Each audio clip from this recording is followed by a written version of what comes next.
Ya, selamat pagi semuanya. Perkenalkan, saya Devinta sebagai host pada podcast kali ini. Di sini bertepatan dengan Hari Ginjal Sedunia tahun 2024 yang pada tahun ini tanggal 14 Maret 2024. Di sini kita akan membahas hal seputar ginjal dan juga penyakitnya. Pada tahun ini World Kidney Disease sendiri ini memiliki campaign yaitu Advancing Equitable Access to Care and Optimal Medication Practice. Ya, pada kesempatan kali ini kita mendatangkan narasumber yang profesional dan berpengalaman dalam hal penyakit ginjal. Ada Dr. Teguh, spesialis penyakit dalam. Di sini kita akan membahas hal seputar ginjal. Nah, dokter, pada tahun ini nih dok, kan tahun 2024 ini World Kidney Disease sendiri ada campaign ya dok ya, di mana Kidney Health for All. Nah itu gimana sih dok pada tahun ini tuh membahas tentang apa? Ya, jadi memang khususnya hari ini tanggal 14 Maret 2024 itu diperingati sebagai Hari Kesehatan Ginjal Sedunia ya, World Kidney Day. Sebetulnya bukan tanggal 14-nya, PKD itu setiap tahun diselenggarakan setiap hari Kamis minggu kedua dalam tahun itu. Tahun 2024 ini jatuh pada 14 Maret. Jadi memang ini setiap tahun kita peringati dan banyak kampanye dari setiap unit-unit pelayanan ginjal itu merayakan, bukan hanya rumah sakit tapi juga awam juga merayakan PKD ini, PKD tahun 2024 ini. Jadi untuk tema tahun ini adalah bagaimana kita bisa meningkatkan kesetaraan akses bagi pasien dalam mendapatkan pelayanan kesehatan dan pengobatan yang optimal. Jadi mengapa demikian? Karena kita tahu bahwa dimanapun kita berada, pasti yang namanya kesetaraan akses itu sulit diwujudkan ya. Tempat, lokasi, ya, kemudian sarana prasarana kesehatan yang ada, tenaga kesehatan yang ada, obat-obatan yang disediakan, kemudian pelayanan canggih seperti dialisis itu juga hanya ada di kota-kota, dan banyak sekali masyarakat yang belum tersentuh dengan pelayanan kesehatan untuk penyakit ginjal mereka. Itulah intinya tema WKD saat ini adalah bagaimana pasien mendapatkan kesetaraan akses untuk pelayanan ginjalnya. Ini itu ya. Ya baik, jadi tema kali ini tentang kesetaraan itu ya dok ya. Jadi setidaknya pasien-pasien dengan penyakit ginjal ini bisa tertata laksana dengan baik gitu. Sebelumnya kan ini tentang penyakit ginjal ya dok. Ya, sebenarnya kita pengen tahu nih dok, gejala-gejala penyakit ginjal pada umumnya itu apa ya dok ya? Jadi sebelum ke sana mungkin juga perlu dipahami juga, memang dalam 30 tahun terakhir ini pelayanan kesehatan ginjal ini kita tahunya di ujungnya ya. Jadi pasien-pasien dari gangguan ginjal ringan, gagal ginjal berat sampai gagal ginjal stadium akhir, kita tahunya di ujungnya. Itu pelayanan dialisis selama ini ya. Nah, kampanye kali ini kita memang lebih mengangkat bagaimana masyarakat ini ya, terutama yang sehat dan yang sudah ada faktor risiko ini bisa melindungi ginjalnya. Jadi, karena apa? Karena lebih dari 90% gangguan ginjal itu tanpa gejala. Jadi kita semua tidak awas apakah kita ini sudah mengalami gangguan ginjal atau belum. Ya. Bagaimana masyarakat bisa mengakses pelayanan kesehatan untuk ginjalnya? Memang untuk beberapa tahun terakhir ini kebijakan yang disampaikan oleh pemerintah adalah tentang preventif dan promotif. Ini yang lebih ditekankan. Jadi kampanye kita kali ini bagaimana masyarakat lebih terlibat, lebih waspada, lebih hati-hati terhadap kesehatan dirinya, terutama untuk kesehatan ginjalnya. Ya. Terus memang sarana pelayanan dimanapun pasti belum merata. Ya. itu memang diusahakan ada peningkatan sarana prasarana pelayanan khususnya untuk penyakit ginjal. Kemudian nakes tenaga kesehatan baik ahli spesialis ginjal, dokter spesialis penyakit dalam dan dokter spesialis lainnya maupun tenaga kesehatan juga terbatas. Ya, tidak akan mampu untuk menampung semua pasien-pasien ginjal dari yang derajat ringan sampai derajat berat, sehingga pasien sering mencari pengobatan mandiri yang belum tentu itu sesuai dengan dirinya. Kemudian yang penting adalah bagaimana kita memberdayakan pasien dan komunitas ini. Jadi sekarang diarahkan ke pemberdayaan komunitas ya, bagaimana mereka lebih memahami apa saja yang bisa menyebabkan gangguan ginjal ini makin hari makin berat. Jadi mungkin nanti kita akan ikuti bagaimana masyarakat bisa memahami dan akhirnya mengetahui bagaimana menjaga dirinya supaya terbebas dari gangguan ginjal berat. Oh iya dok. Tapi sebenarnya ginjal yang sehat itu seperti apa sih dok?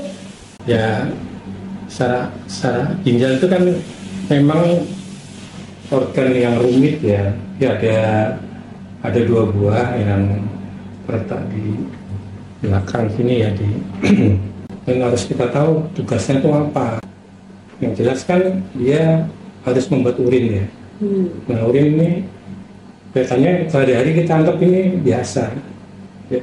Tapi justru disitulah fungsi utama ginjal, bagaimana dia bisa membuat urin secara cukup tiap hari ya. Kemudian dia harus membuang limbah baik itu racun ya, yang dihasilkan dari hasil pembakaran di dalam tubuh dari darah.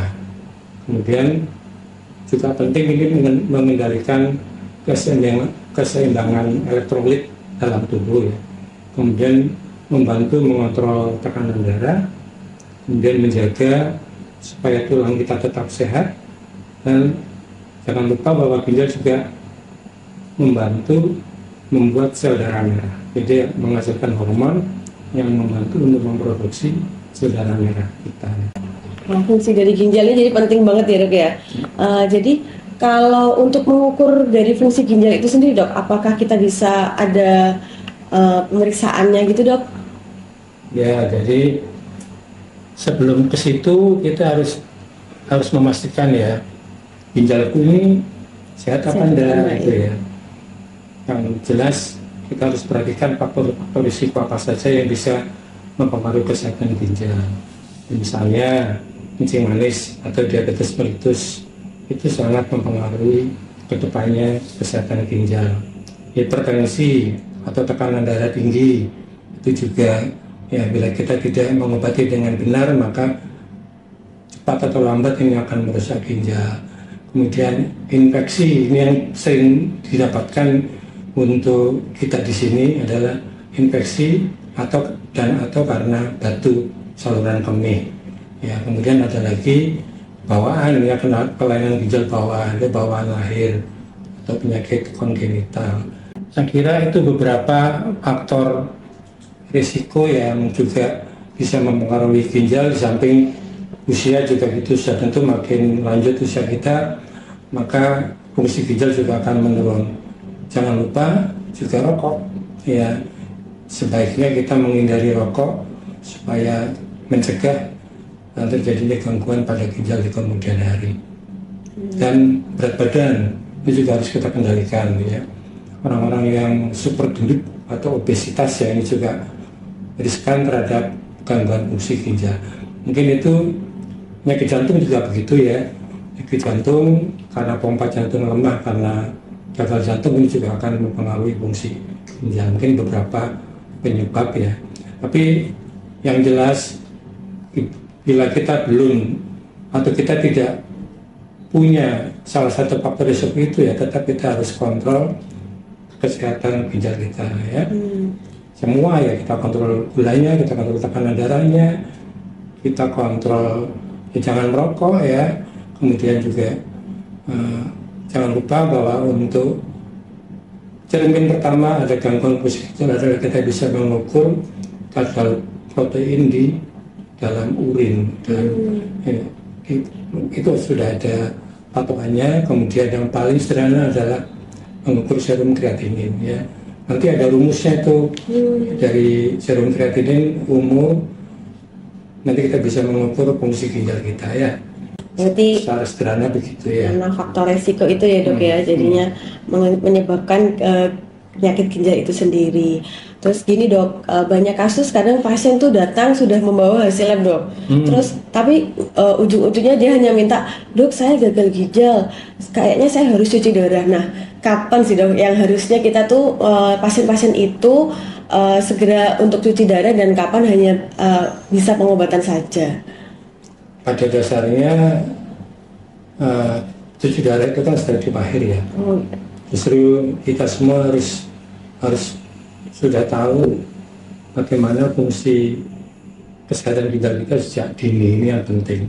Ya, makanya check up itu perlu, apalagi mereka yang punya faktor risiko.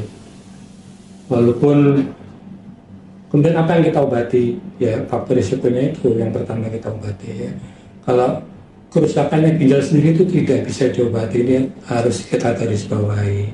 Ya, jadi kalau ginjal sudah rusak, misalnya kreatinin 3, ya itu ya dia akan 3. Bahkan cepat menjadi 10 kalau kita tidak mengurangi faktor-faktor risiko lainnya. Jadi yang penting ya, yang bisa kita obati apa? Faktor risikonya dan keluhan-keluhannya. Tapi kerusakan ginjal ini nggak bisa balik dia. Ini itu yang memberatkan kita semua sebagai dokter ya di rumah sakit pelayanan kesehatan adalah pasien mintanya dia membaik, kreatinin dari 3 menjadi 1 lagi. Ya kecuali pada pasien-pasien yang kreatininnya meningkat karena faktor-faktor tertentu, mungkin dia bisa kembali. Ya, tapi apakah bisa kembali ke nilai normal atau tidak, kita tidak tahu. Ya, itu misalnya dia sering minum obat-obat penghilang nyeri, ya, setelan itu yang beli bebas, itu kreatinin akan meningkat. Ya. Atau karena batu terjadi sumbatan saluran kemih, itu kreatinin juga akan meningkat. Tapi kalau penyebabnya ini bisa dihilangkan, ya kita harapkan nanti fungsi ginjal akan pulih, walaupun diharapkan normal ya, tapi mungkin juga tidak akan normal seperti semula. Gitu. Jadi intinya pengobatannya itu ya menghindari faktor risiko itu gitu ya dok ya. Oke. Sama ini nanti kalau kapan biasanya ada keluhan pasien dengan gangguan ginjal, itu biasanya derajatnya sudah tinggi. Jadi ketahuannya sudah akhir dia baru periksa gitu dok ya. Iya, sudah tinggi, sudah anemi, sudah hipertensi, ya, sudah ada gangguan di gambaran urinnya, sudah dibilang sudah stadium 3 ke atas lah. Gagal ginjal itu kan ada 5 stadium ya. Stadium 5 ini cuci darah. Stadium keempat ini kita sudah persiapan ya untuk cuci darah. Stadium 3 ini sudah mulai ada keluhan-keluhan, ya mual, muntah, hipertensi dan lain-lainnya. Nah, stadium 1, stadium 2 sering tanpa keluhan seperti itu ya. Jadi awal pasien datang tuh kadang malah sudah stadium akhir ya dok. Iya, kalau sudah banyak keluhan biasanya sudah bukan stadium akhir ya. Stadium tapi sudah lebih lanjut lah. Kalau cuci darah sendiri dok biasanya dia memang kalau pasien sekali cuci darah akan cuci darah lagi atau kadang bisa hanya 1 kali terus melihat kadar fungsinya gitu dok? Ya ini susahnya di sini ya. Kalau sudah pasien jatuh ke gagal ginjal, yaitu sudah masuk stadium 4, stadium 5. Jadi keluarga, pasien atau keluarga itu sudah kita beri edukasi untuk mau cuci darah atau dialisis ya. Dialisis itu ada 2 macam, ada hemodialisis sama pakai mesin yang bisa dilakukan di banyak rumah sakit di Nganjuk ini. Kemudian ada peritoneal dialisis yang lewat perut. Ya. Jadi memang kalau sudah mengarah ke sana, ya berarti nanti yang harus kita terima itu adalah akan dialisis selamanya. Ini dulu, ya, sekali, 2 kali, 3 kali terus. Apakah nanti dalam perjalanan hemodialisis ada perbaikan fungsi ginjal? Itu mungkin saja, tapi itu jarang ya. Jarang karena apa? Karena faktor penyebab gagal ginjal yang ini loh. Ya kalau gagal penyebabnya misalnya karena obat-obatan, dia baru minum obat 2 minggu 3 minggu kena gagal ginjal, itu mungkin bisa ya. Atau karena kehamilan ya, sering ada ibu hamil yang mengalami keracunan kehamilan itu sampai gagal ginjal, itu kita dialisis juga. Tapi beberapa kali hemodialisis musik ginjal membaik ya. Atau juga pasien yang mengalami kehilangan cairan berat ya, itu ada, itu dia diare ya, disadari selama 1-2 minggu masih diare, pengobatannya tidak baik, nah fungsi ginjal bisa terganggu ya. Atau penyakit-penyakit lain yang menyebabkan gagal ginjal akut, itu dengan hemodialisis diharapkan ada perbaikan ya. Tapi kalau sudah gagal ginjal kronik atau gagal ginjal stadium akhir, biasanya selamanya ya. Itu yang harus diterima oleh banyak pasien dan keluarga. Biasanya kan pasien atau keluarga itu begitu diberitahu ini harus cuci darah, kebanyakan reaksinya pasti menolak ya, menganggap cuci darah itu sebagai sesuatu vonis. Padahal tidak begitu ya. Cuci darah itu juga merupakan satu bagian pengobatan ya, yang harus dilalui karena memang stadiumnya saat ini memang memerlukan cuci darah. Tanpa cuci darah pasti tidak bisa melalui masa-masa hidupnya dengan nyaman ya. Biasanya begitu diberitahu menolak ya, opname, keluar rumah sakit, beberapa hari kemudian gejalanya timbul lagi, opname lagi, 2-3 kali akhirnya dia mau ya. Itu pertama kali cuci darah dan merasakan nyaman. Dari situlah dia, oh berarti memang ini yang harus saya jalani. Dan benar, setelah dia mengikuti beberapa kali cuci darah, pasien dan keluarganya happy karena dia merasa bisa menikmati kehidupan sosialnya. Dan itu kita bina di unit hemodialisis kita di rumah sakit ini untuk pasien dan keluarga. Mungkin Pak Helen bisa cerita bagaimana hubungan kita dengan pasien dan keluarganya. Kegiatan apa mungkin yang bisa dilakukan oleh komunitas adik kita. Oke. Baik ya, Bu Helen, di sini boleh diceritakan gimana gambaran pelayanan pasien di unit hemodialisa? Terima kasih. Kalau gambaran di pelayanan unit hemodialisa itu tentunya pasien memang kami sebagai perawat mengalami hal-hal yang dikatakan sulit bagi kami, sebenarnya tidak, tapi dikatakan sulit bagi pasien itu kalau pasien sudah mau menjalani hemodialisa yang pertama. Pasti kami KIE dulu. Bapak Ibu dibawa ke hemodialisa ini sudah tahu apa belum, mau dilakukan prosedur apa.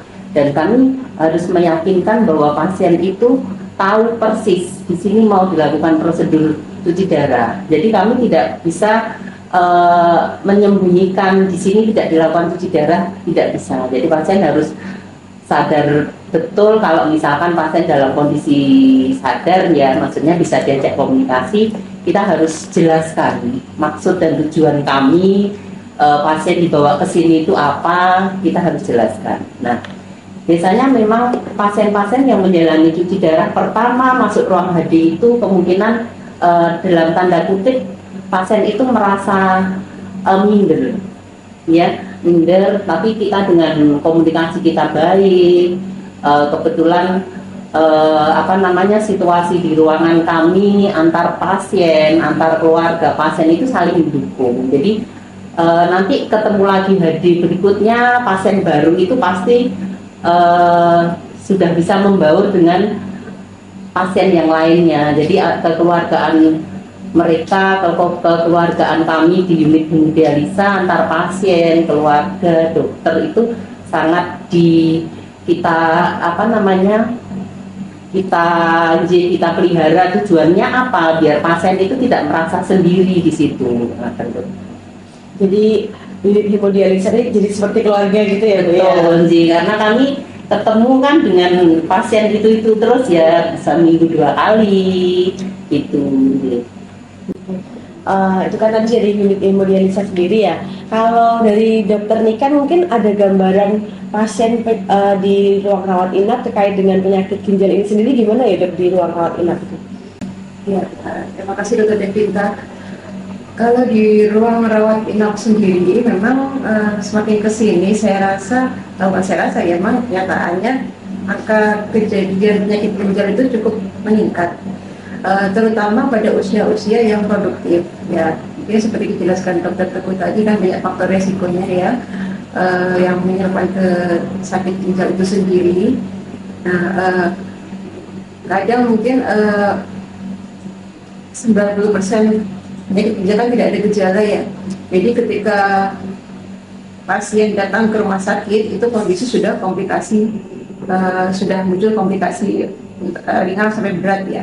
Mulai dari sering mual muntah, sesak napas, kemudian ada juga yang bengkak-bengkak atau mungkin sampai ke penurunan kesadaran. Itu biasanya pasien datang ke rumah sakit.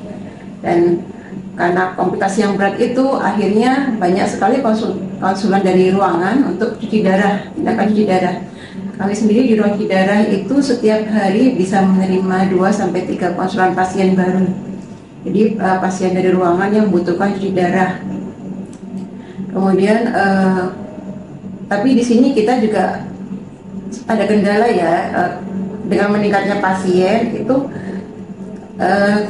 masih kurang imbang dengan jumlah tempat tidur dan jumlah tenaga serta jumlah mesin hemodialisa. Jadi sekarang memang kita masih mencoba terus bisa melayani semaksimal mungkin dengan segala fasilitas yang ada. Dan tapi kami juga memberikan edukasi kepada pasien supaya pasien yang sakit ginjalnya masih tahap pertengahan, stadium pertengahan supaya tidak semakin memberat, dan juga pasiennya sudah stadium akhir itu tetap bisa stabil, tidak timbul komplikasi-komplikasi yang lebih berat lagi. Seperti itu. Jadi karena sekarang tuh memang banyak ya dok penyakit ginjal, terus tapi ternyata unit hemodialisanya tuh tidak seimbang dengan banyaknya penyakit yang baru ini.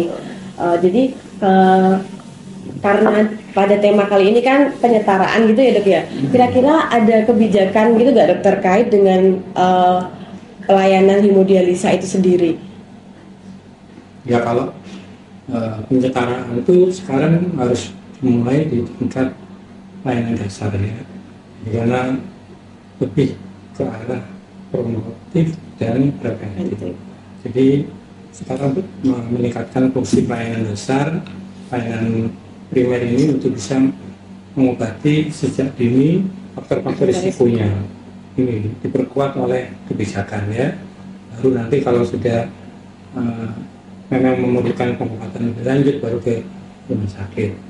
Tapi ya tetap saja namanya kondisi sekarang ini dan ke depan akan, dan semua unit hemodialisis ya dimanapun di sekitar kita lah.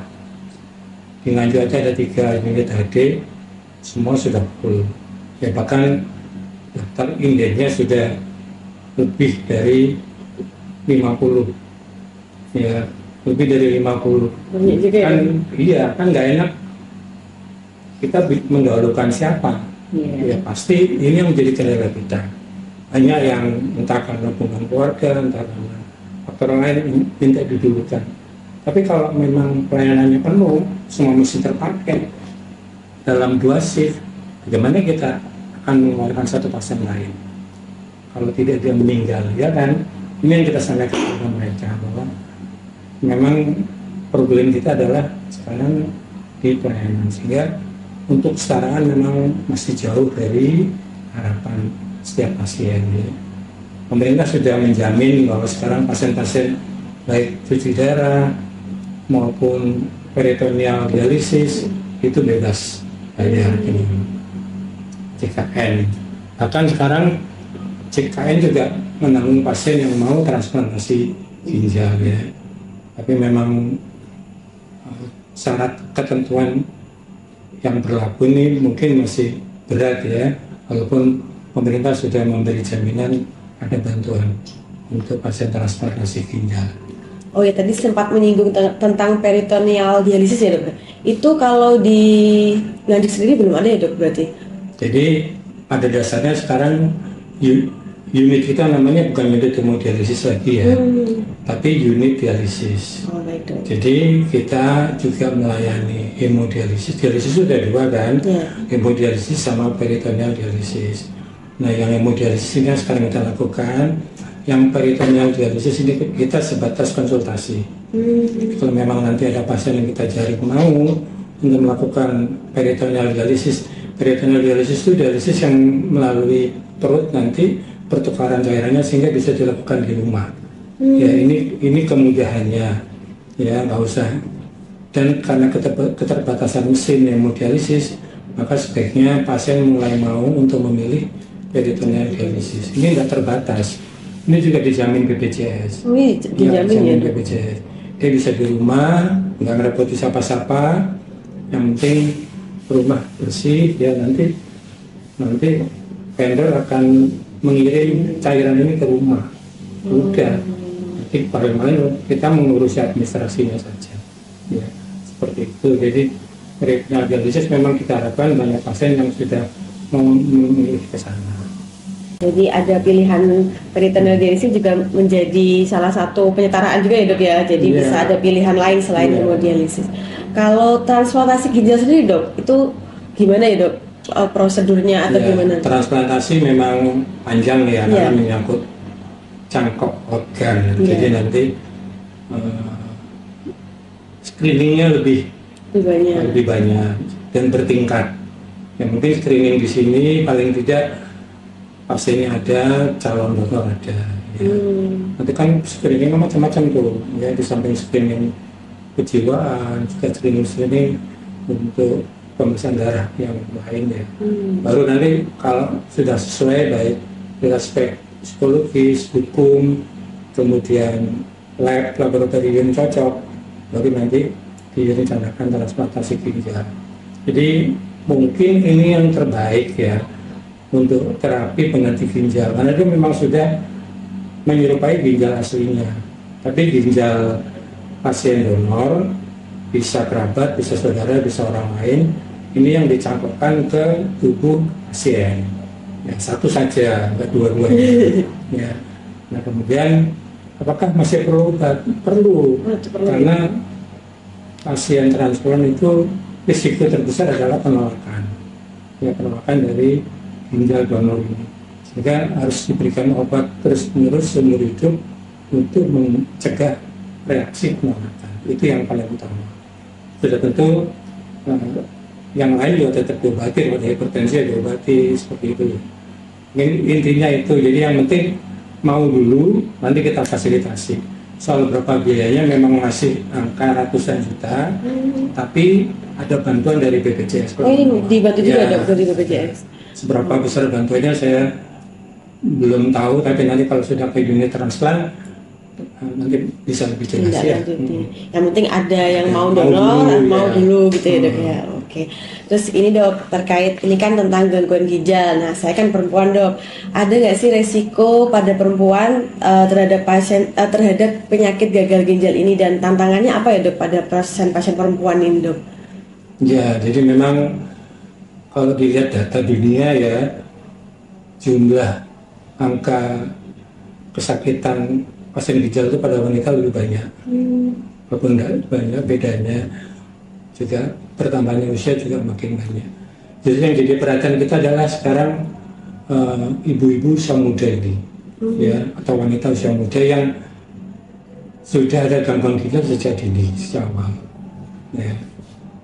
Di mana dia pengaruhnya?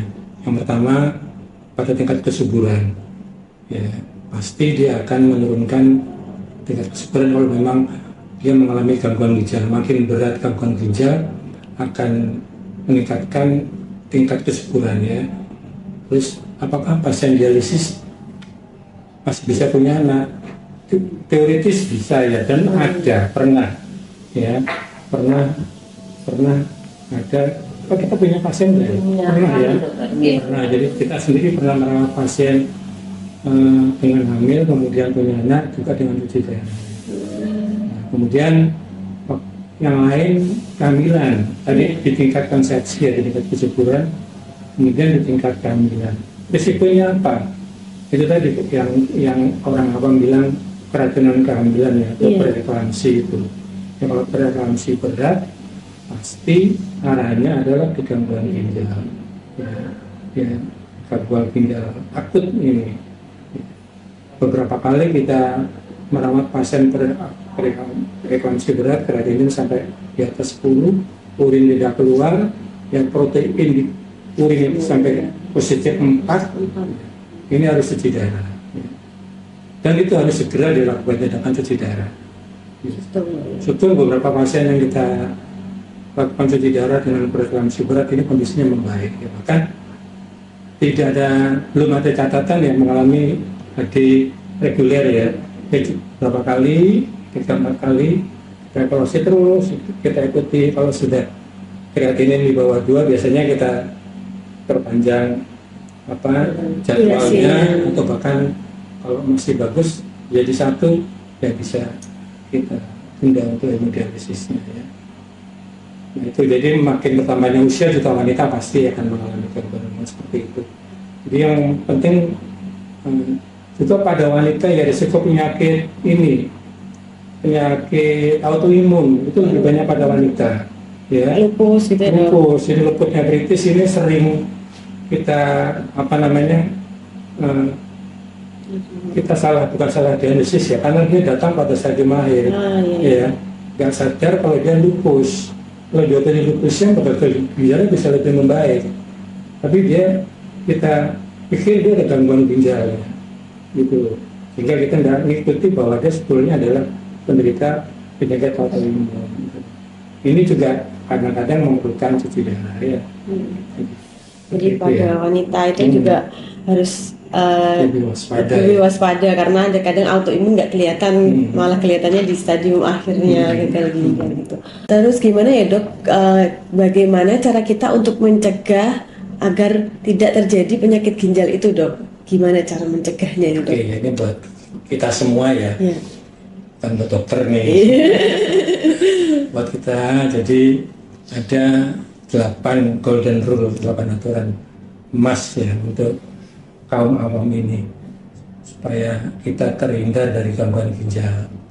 Dan itu dalam benak kita adalah kita masih bugar ya, masih sehat ya. Kalau kita udah sakit ya lain ya. Kan mencegah. Pengobatan kan. Iya dok. Jadi kita mencegah ya. Yang pertama, usahakan kita tetap bugar dan selalu aktif ya, bergerak. Ini penting ya. Karena apa? Karena dengan kita tetap aktif bergerak, ini akan otomatis peredaran darah kita tetap baik, jantung terjaga, otak terjaga, ginjal juga terjaga kesehatannya ya, karena aliran darahnya baik. Tapi ingat, kita semakin tua itu kadang-kadang bergerak tanda petik sendiri itu tidak nyaman. Kan senang kita kumpul-kumpul ya dengan komunitas, entah jalan pagi, entah bersepeda, entah senam bersama. Itu yang harus kita lakukan. Ya, carilah kelompok-kelompok komunitas kegiatan yang seirama ya, sehingga kita nyaman untuk melakukan aktivitas baik di luar maupun di dalam rumah ini. Yang kedua, aturan kedua adalah pilihlah makan makanan yang sehat. Ya, sekarang ini banyak sekali junkies food ya, yang dikonsumsi, apalagi sejak anak-anak ya. Kita lihat makan makanan dengan pengawet sekarang itu merajalela ya, seperti itu. Jadi usahakan kita pilihlah makan makanan yang segar, fresh food, baik sayur, buah maupun ikan, daging ya.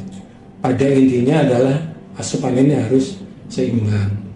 Dan yang penting kita tetap harus membatasi asupan garam. Jadi mana garam ini sepertinya kalau cikal bakal ke depan nih.